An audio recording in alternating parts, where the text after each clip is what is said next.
Between Sessions handles a variety of mental health and sexual issues using adult language. Listen at your own risk.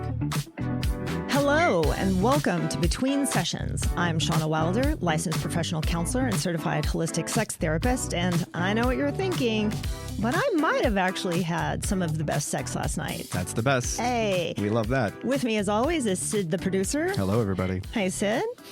So when this episode goes out, we're going to be in the week between Christmas and New Year's. Okay. The Gooch week. Yeah. Right? Right in the middle. This is where nothing happens. It's just the slowest, most boring week of the year, right? Everybody's on vacation. Yeah. Everybody, at least everybody's mind is on vacation. Yeah, nobody's working. I know. Not right now. Nobody likes it. How was your holiday? Yeah, it was good. It Yeah? was good. Got to see family. Got to see my nieces. It was a lot of fun. That's good. Did you get any good gifts? Nope. No. The economy is not strong enough for good gifts. I got a gift from a client. Did you? I did. Are you allowed to get gifts from clients? Yeah, under $50. Oh, okay, cool. You can, yeah. Awesome. Just so everybody knows, that's the Going limit. great. Can't anything over that obligation happens. It was a tower of nuts and dried fruits. Yeah. So And the company name was Nut Cravings. And I was like, hey, I think my parents order from them. was this a joke? It's a good name. It's a good name. It's awfully nice, though. It's awfully nice. I do have like a little hidden rule, though, that I don't eat like home prepared foods from clients. Yeah. Yeah. Well, Because that's probably why we don't eat home prepared foods from people that just hand us food on the side of the road. exactly. You never really know, It's safety. where everybody's at. I mean, I would hope that your clients don't wish you ill will. Yeah, but you never know.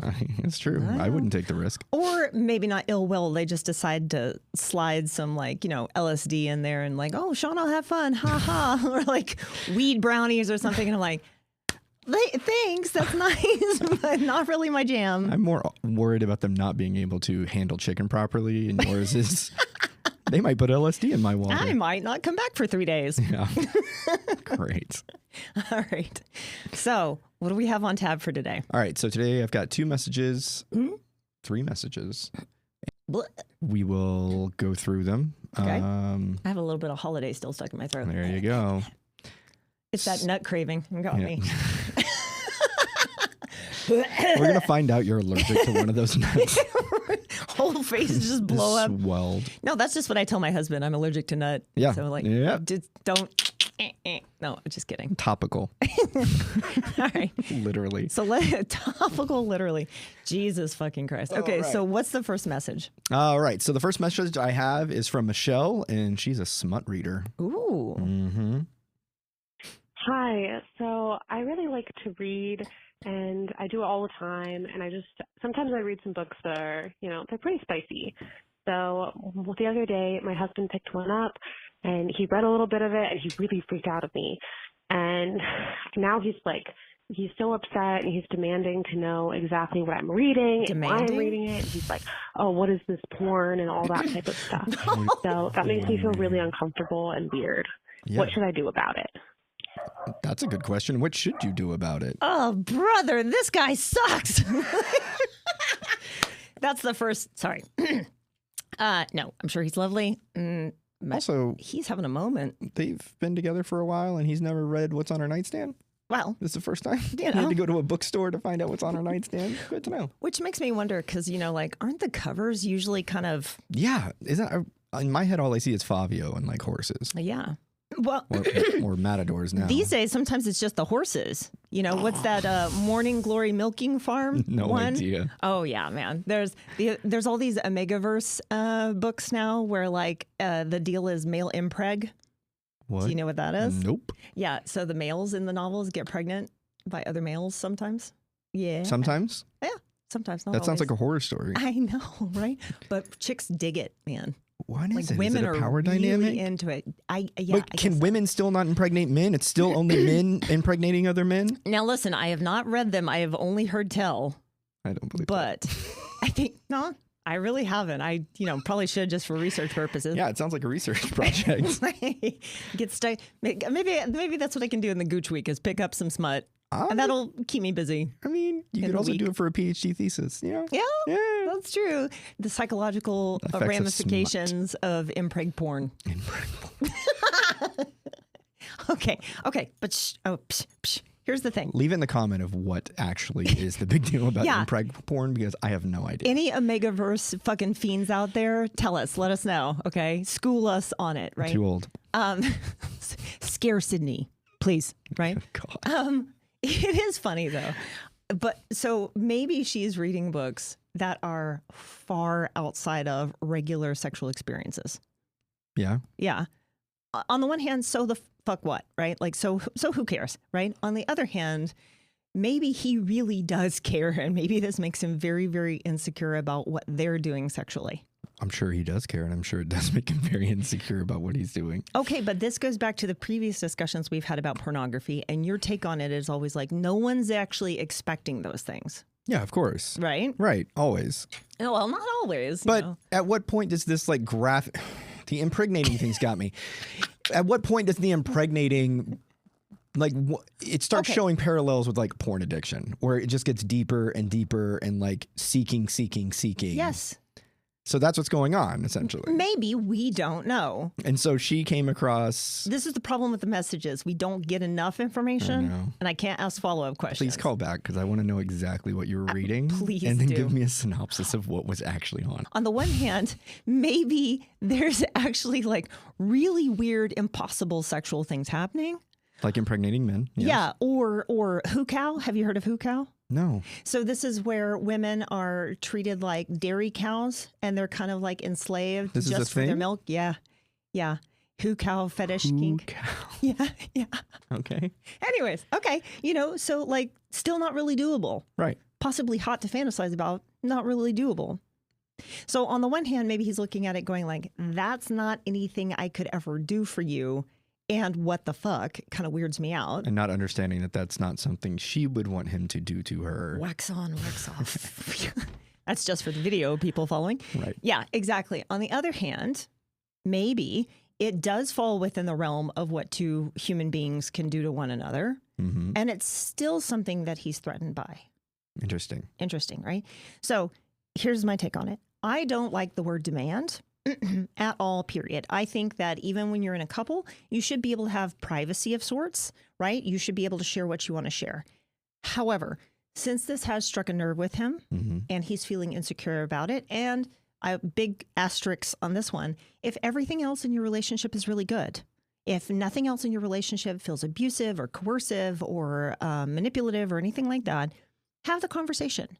Tell him about what you're reading, about maybe what you like about it, and also tell him what your expectations are, so that he doesn't feel like, okay, she's wanting me to do these things. That's the worst case scenario in my mind, is he's reading these books thinking that she's going to want or need him to do these things.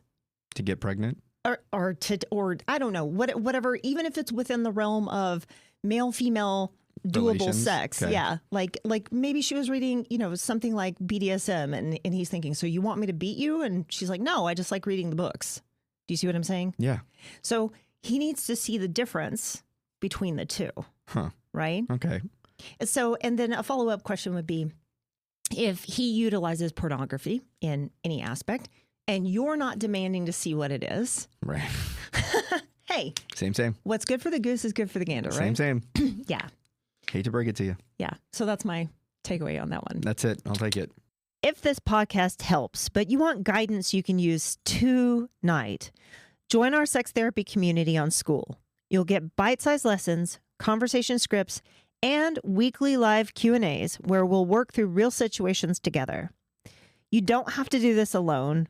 There's a whole community of people figuring out with you. Link in the notes to our community. Okay, so you remember the Christmas episode that we just did? Harken your mind back to... So far ago, right. Well, I mean, it's been a couple eggnogs ago, right? Okay. So there was a segment with a caller who had an autistic son. Yes. And you said something in response to her story. Yikes. About her husband. Remember, her husband didn't believe in autism. Right. Right? Okay, well, you're still going to have to deal with it. I hate to break it. Anyways, and you said...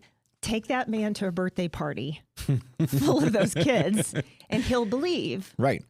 So she listened and she reached out to me and sent me an email. No, she didn't. Yes, she did. She said that not birthday party per se. Okay. But this past week, her son had like a little, almost like a show or like a presentation. He had to give a presentation. Cool. Yeah. And it was full of little kids. Love it. And the husband was off work and he went, but he made it miserable for everybody. And then at the end of it, he said to his son, "Hey, buddy, I'm never coming to get more of your stuff ever again."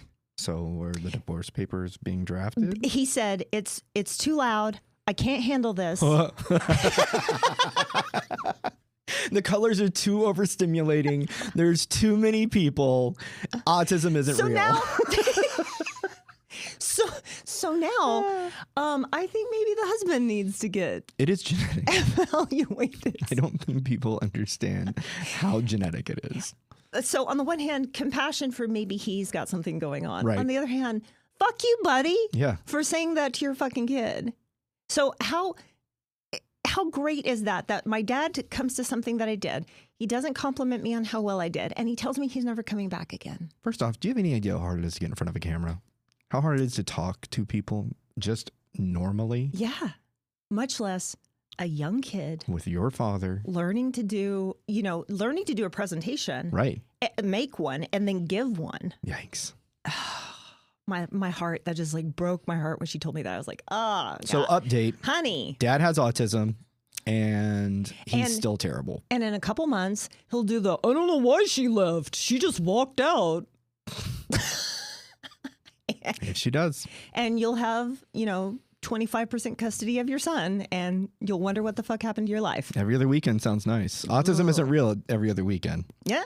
We can ignore it. You can ignore it for 2 full days. Jesus. All right. You ready, Sid? It's time for the desired data, the lab coat lowdown, the citation sensation.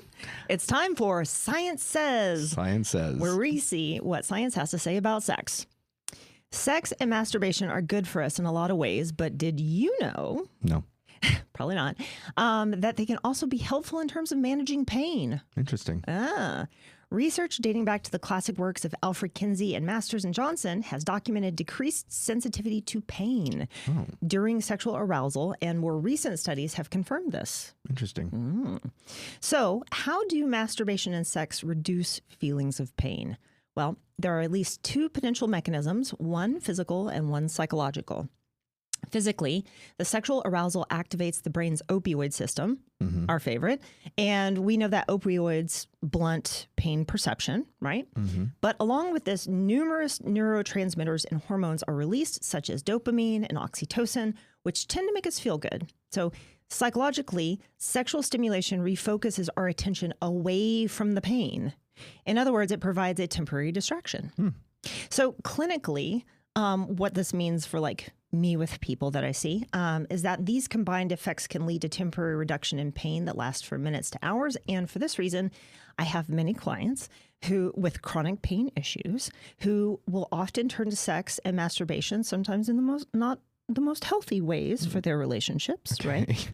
As helpful coping mechanisms. It's interesting. Yeah. So it's really not odd for me to see somebody who has like a chronic, like sexual, what they call like acting out. I don't like that term, but when they're doing sexual behaviors that are harmful to themselves, harmful to their relationships, right? Like cam girl stuff, porn, hand job, shacks, stuff like that. Right. That could damage a relationship.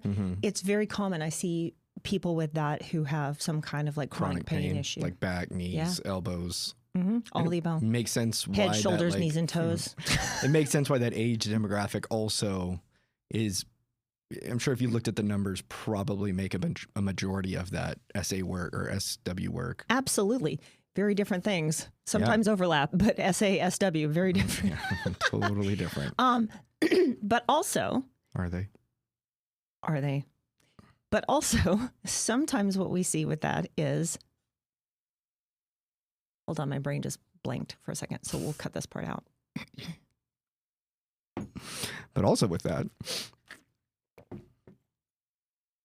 But also with that, sometimes what we see is, like I said, if they're choosing like hand jobs or cam girls or something like that, it's not involving another partner. Right. And they're not having to be very physical. They're just kind of like sitting and receiving. So again, you're not having to move your body. You're not inconveniencing somebody else. You're just kind of like receiving something that takes you out of this terrible meat sack that you're trapped in. Interesting. Yep. Also avoiding any kind of vulnerability or intimacy that could be put in that situation. So you're making it as transactional as you possibly can. Oh, that's our favorite, right? Yeah. Transactional sex. And as always, we're going to have the links to the citations in the show notes so you can check my work. So you can check my work. It's so good. All right, Sid, what do we got next? Okay, so next we have Dan, and he wants more than Missionary. Oh, okay. Let's see. Maybe he'll get his Christmas wish. Hi, yeah, I had a question for you all. So, my wife and I have been together for 20 years now. Jesus. And, she only likes to do Missionary. Looking for some ideas. How can we spice things up? How do we try new things? What's the best way to kind of, communicate to her in a safe manner to, let's go after something new. So, looking forward to what you have. Thank you. Bye-bye. All right. Love it. Cool. Love that. Okay. First of all, this man needs a medal for 20 years with only Missionary, right? Like, what a trooper. What made it an issue now? Maybe he's just sick of it after 20 years. Pain. He's got hip pain. He might, He might want to protect his knees a little bit. 20 years, that's going to make somebody maybe at least 40. 40 into their 50s. Yeah. Maybe 60s. So, maybe we're slowing down. Also, maybe we got an empty nest situation. So they're like, kids are out of the house. Let's branch out, Yeah, but what if Missionary is the only thing that works for her? So that would be the first question, right? Why are we stuck on this? Right. So they need to have a conversation about why is this the only option? Is it because it's the only way that you can come? If so, I would have to say, and maybe this is me being biased as a sex therapist, but orgasm's not the only reason to have sex. I mean, it's nice. Don't get me wrong. Wait, what? But, huh? What are you saying right now? Groundbreaking stuff I'm saying right now, right? Like, that doesn't have to be the only thing. And it doesn't have to be this precise operation, let's hurry up and get an orgasm and then get done with it, right? Transactional. Exactly. Here we go again, right? Right back to it. Are you done yet, Dan? So the question would be, why do we only like Missionary? What do we dislike about other positions if we've tried any, right? So this could be a physiological reason, like it hurts my cervix from the back or something like that. Or it could be a psychological thing like, doggy style makes me feel devalued as a partner, right? It could be a number of those things. What she could like about Missionary could, again, be it's the only way that I have an orgasm. 2, it just fits my idea of what sex is and makes him look like he's in a very dominant role. Right. Could also go back to some of that neurodivergent stuff that we've talked about before about having pressure on your body and having something kind of to hold. And oh, yeah. Also in Missionary, he's not really looking at her body. So if she's got body issues, she doesn't have to worry about is he looking at my fat rolls right now? That never even crossed my mind. That's because you're not a girl. Apparently. So it could be any number of reasons there, right? But I think the way to have this conversation would be first to say, what's good about it? What's bad about these other things? And if we can find something that's good about it, can we try to incorporate that in other situations, right? Right. So, or even can we start with one move and then finish with another? Or do some Missionary, you have an orgasm, and then get up, flip over, let me do what I want to do, and whatever for Dan. Right. Right? So there could be any combination of things if you two communicate about it and we try to find how do we compromise here, right? If we make this a conversation of you don't, you never, we can't, she's probably going to feel attacked. She's probably going to shut down, and there's not going to be any compromise that happens. So this needs to be a very curious, exploratory kind of conversation. Now, another asterisk to that could be that, again, how we've talked about a lot of times people have a lot of sexual shame. Right.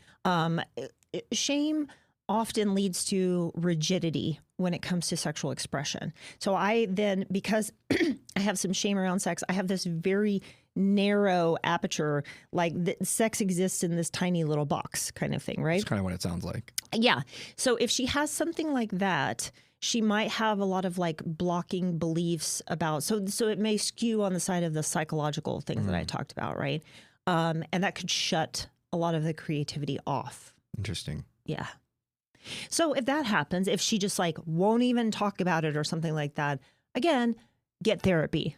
Right. Talk to somebody. Yeah, a neutral third party to kind of make it smooth off the edges or whatever. Because you guys out there, like, I can give you tips, but you're not the professionals, and you having to like memorize or think about or rehearse or whatever might be a little bit too much. Right. So I'm always a strong advocate for therapy. Yeah. Funny enough. Have you ever been with anybody like that, though, that was just like, there's only one thing we do? No, come to think of it, no. Not That's me good. personally, but I definitely know plenty of people that are in that relationship and have been. Men or women, or both? Both. Yeah. And I've been told by many women that it's like, the idea is, especially when you're in your younger years, you do what works for you because they're going to do what works for them. Ooh.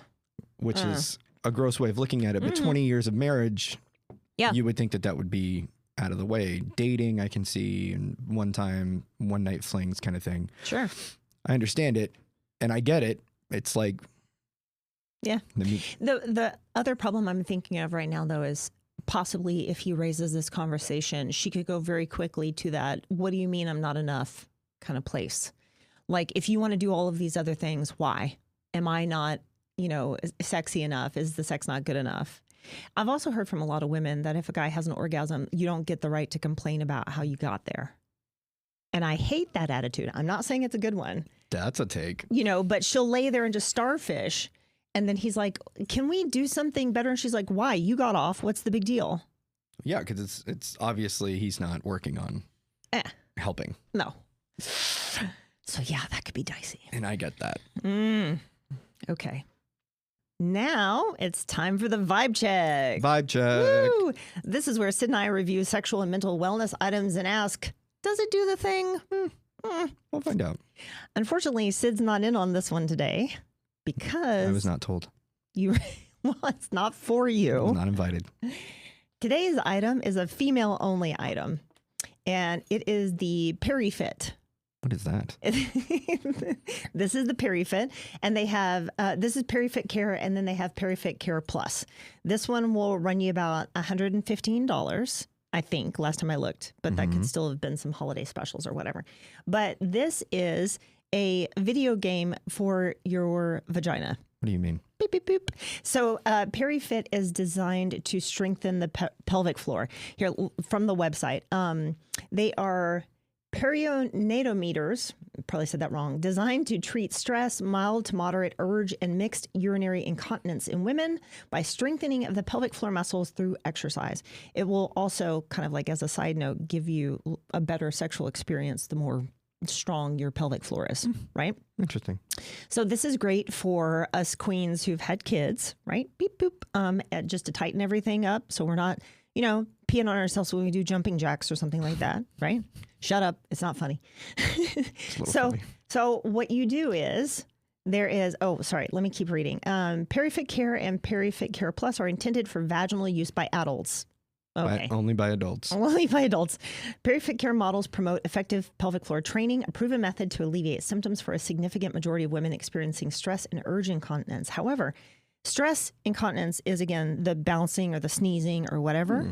Urge is just feeling like you have to pee all the time and not being able to control it. Okay. However, as incontinence is not always due to a weak pelvic floor, consulting with healthcare, all the fun stuff. Consult your doctor, right? Kind of thing, right? But the really cool thing about this is that it's got, this is how you pull it in and out. Kind of. I was about to say, right? that is a very long string. Yeah, the string doesn't go all the way in. It's just so you can That's a little pull ridiculous. that out there, right? But you turn it on, and it's got kind of like a lifetime, and now it's like connecting to my phone. Interesting. You're going to love this. And so then you put it in there, right? And you pull the app up, And in the beginning, it'll ask you to like calibrate. So it'll tell you, okay, squeeze and then relax, and then squeeze and relax. And you'll see the little graph go up and down. Right. Right. And then it gets your baseline. And then it sets you on a training program. It'll ask you a couple questions about like what your goal is and whatnot. Right. What are we trying to accomplish here? Exactly. Right. And then it'll customize a plan for you. And in 7 minutes a day, okay, you play video games with it. So the app will boot up little games, and you'll squeeze to make the bird fly over the flowers and go up and down. It's kind of like Mario, where you're like going up to get coins and coming back down. You're playing Flappy Bird with it. Yeah. In the app, they call it Floppy Bird. Yeah. Probably. Well, that's disgusting. Okay. Probably to avoid some, copyright restrictions or whatever. But you just lay back and play video games with your vagina. And you have to like squeeze and hold, and then like do a slow release or like a slow squeeze, not just kind of thing. Yeah. It will also tell you the difference between if you are actually activating your pelvic floor muscles or if you're squeezing your butthole. It knows the difference. It knows the difference. Oh, it can tell which end of, or your abs too. It can tell which end of this is getting, and if you're doing like an ab contraction, it's just down here. And if you're doing pelvic floor, it's going to be more all around here. Interesting. Right? So where it's registering is very intuitive as well. Right? So this is kind of like the base model. This has been around for a couple of years. They just came out with PeriFit Care Plus. I honestly don't know what the difference is between the two. You can go look at it on the website. It's PeriFit, PERIFIT.co. But between this and the other model, it's going to be about $100 to $150. Not bad. Right? So again, for about 7 minutes a day, you're going to start seeing progress in the app. It'll show you how much better you're doing. It gives you like a percentage score each day. And then in a few weeks, you're going to actually start seeing a difference in the results. You're going to start having less incontinence and all of that kind of stuff because it's customizable. So it's different strokes for different folks. Of course. I was about to say, that's a pretty one size fits all kind of situation. And I don't know what the deal with the battery is, but to my knowledge, like this thing never runs down. Like you're only using it for like 7 minutes a day. And I've had this for a couple of years, and the batteries, I haven't changed batteries. I haven't had to recharge it. So it's not like you have to take it and plug it in every time or something like that, or you got to tote a charging cord with you or anything like that. Interesting. You can do it fully clothed as long as you can, get in there, you can do it. Pretty handy dandy little deal. That is pretty handy dandy and a very good price. Yeah. And having had 2 kids myself, this definitely helps with incontinence, right? So only one of us will be able to give you the answer on this of, does it do the thing?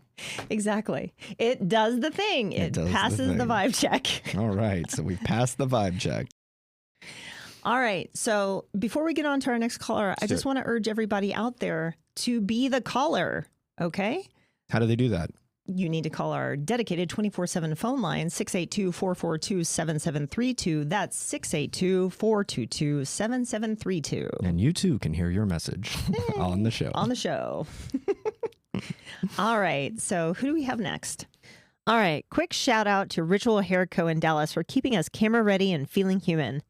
Look, self-care isn't just a pretty face mask or a bubble bath. Sometimes it's letting a professional make you look like the best version of yourself, the one that has their life together. The team there gets that, and they've been taking care of us behind the scenes this whole time. If you're in the Dallas area, mention Between Sessions when you book, and they'll hook you up. Details in the description. Okay, so next we have Aaron, and they have an MIL problem. MIL problem. Mother-in-law? Oh, shit. Good luck.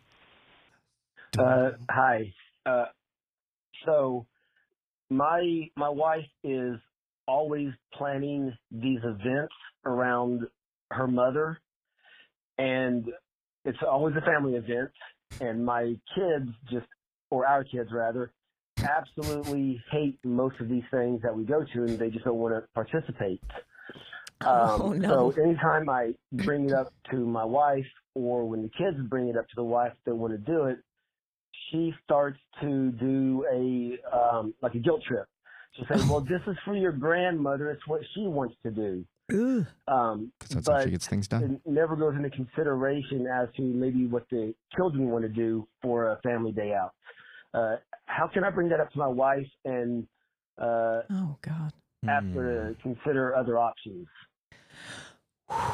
Yeah. How does he bring that up? Brother. He should run it by the mother-in-law first. Then we could have an open and honest dialogue with And that. you think that's going to work? No, but he's not. He's going to have an accusatorial conversation with his wife, and she's going to go right back to her mother, and her mother's going to be like, "No, that's not what's going on." I mean, maybe. Yeah, absolutely. But if we have to do this much appeasing of the mother-in-law, I don't think there's going to be any direct conversation with the mother-in-law. Well, I also think that you should probably ask the kids. Yeah. Obviously, he's asked the kids. This is so sad for me, honestly. Why? Like, this just sounds tragic. It sounds like these kids are like, compulsory fun. You have to do it for her. Like, everything's just focused on everybody else's feelings. Yeah, this is a lot of my childhood. And this is? Yeah, it happens a lot. Oh, today we learned about Sid. I had to go to Houston a lot, and I don't like Houston. Houston's gross, dude. It's a lot. It's a lot to deal with. Especially then as a kid, car rides. So fun. Yeah, it was different when I got to drive, but it was still bad. But it's still bad. Different bad. Different bad. Still bad. So my thing about it is, not only is this appeasing mother-in-law's feelings, this is also appeasing wife's feelings. Is it? Because she doesn't want to have to deal with disappointing her mother. Right. But it's... So everybody else... That's the only feeling that's being considered is her not disappointing her mother. So she's not really considering her own feelings. No, she's not. So her feelings No, she's making everybody else it. do it. That's what I'm saying. Is like her mother-in-law's feelings and her feelings rule over everybody else. Which just means the mother-in-law's feelings rule over everybody else. Because they're not really her feelings. No, but the daughter's still deciding to dance to that tune. True. For whatever reason. Mm-hmm. So I guess my first question would be like, does mother-in-law have something on your wife? Yeah, like, is she paying rent? What's going on here? Right, exactly. Is there an inheritance that's hanging in the balance? Which, even if there is, fuck you. Like, to me, that's not an excuse. Depends on that inheritance. I mean, in this economy, maybe. But what if we did a 50-50 split? What if sometimes we did a family outing with just us, centered around kids' activities, and then sometimes we do the grandmother box check? Honestly, I don't even need a 50-50 split. Let's just try it once and see if grandma shows up. Maybe, yeah. Do something for the kids, And plan see it if she around the kids, and participates. see if she comes. That's my big determinant. That's not bad. If the grandparents aren't choosing to show up for the kids' activities, you shouldn't be mandated for the children to show up for the grandparents' activities. I just talked to my brother last night. Yikes. And he let me know that he's dealing with the same situation Really? with the two grandmothers.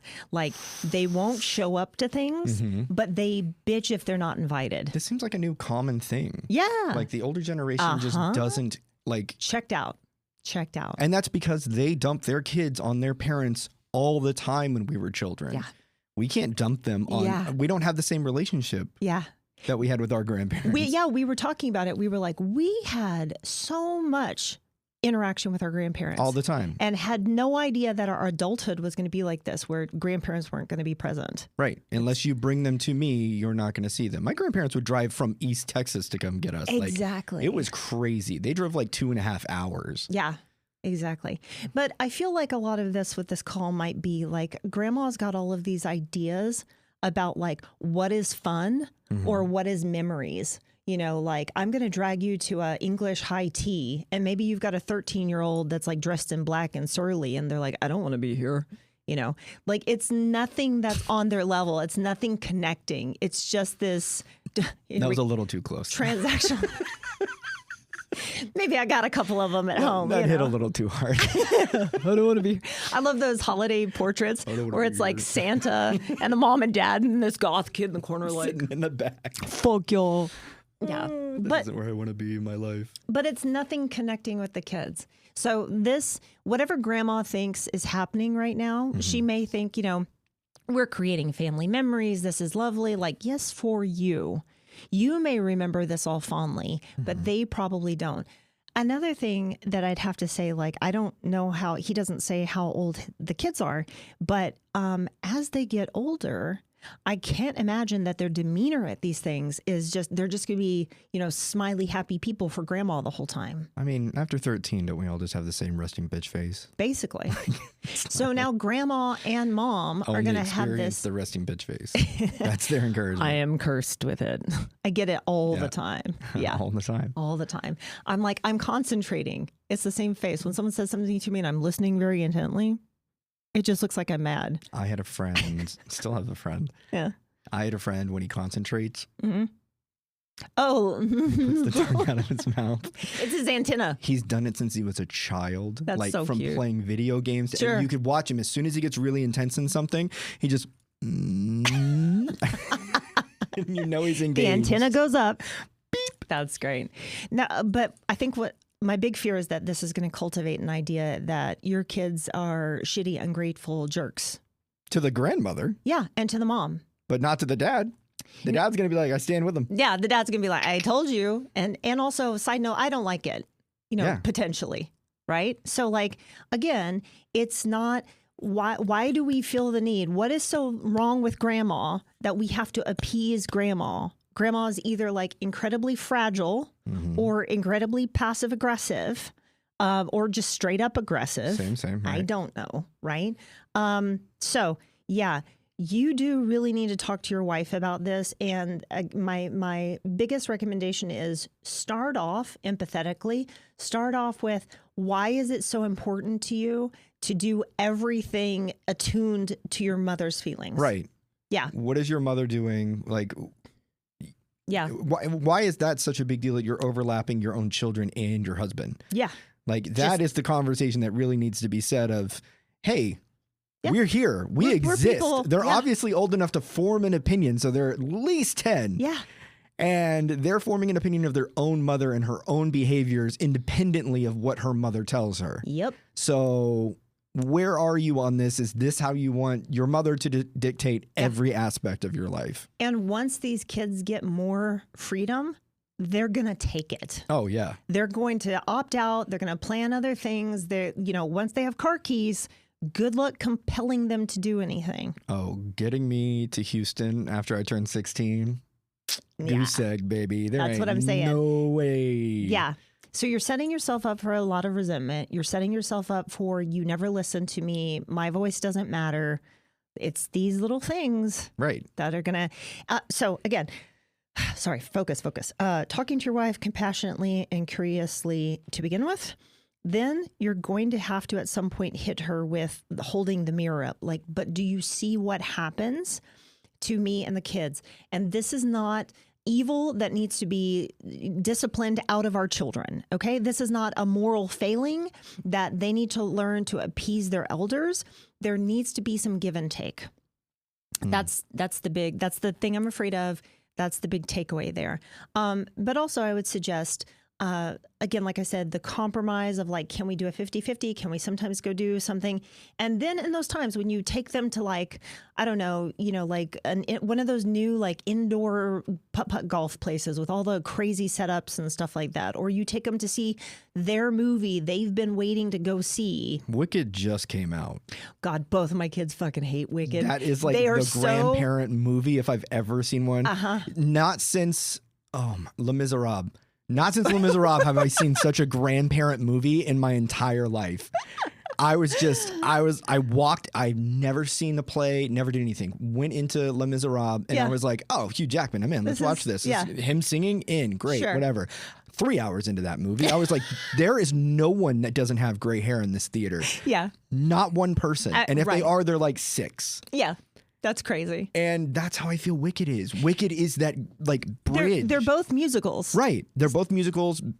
But very different ideas. I think one of the biggest problems with my kids is the god awful oversaturation of the marketing. Ugh. Like they have Wicked dish soap and cookies and cupcakes, like everything. I think I saw a box of Wicked tampons the other day. I'm like, what are we doing? Like it's just shoved down their throats so much that they can't even stand it. We went to go see another movie the other day, Dust Bunny, highly recommended. Pretty cute movie.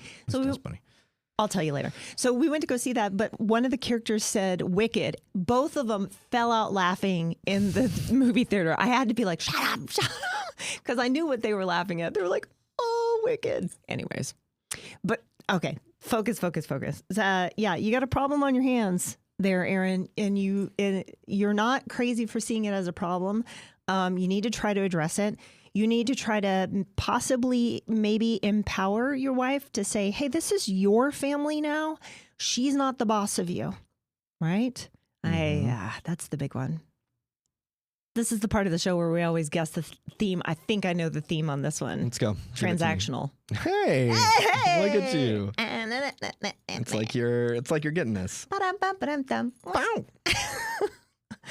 All right. Okay. That's about enough of this crap for one day. All right. Big thanks to all of our guests today.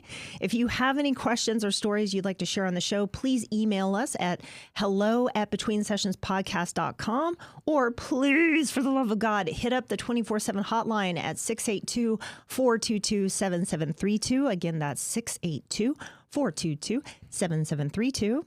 Please give us a subscribe, like, and follow on all the platforms, specifically YouTube. Get on it, hit the buttons, do all the things.